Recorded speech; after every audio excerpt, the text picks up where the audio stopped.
Hey guys, I'm out hiking today and I came across this tree. It's obviously slowly decaying. There's evidence of that all over it. It's losing its bark.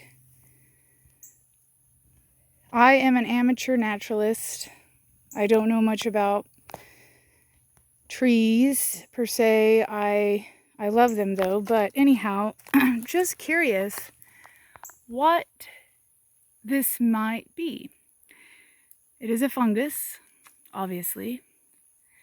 It's all over the tree. And it is hairy. Very, very cool. You can also see these little trails that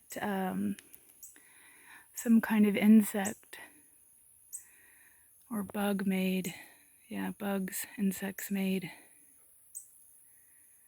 All right.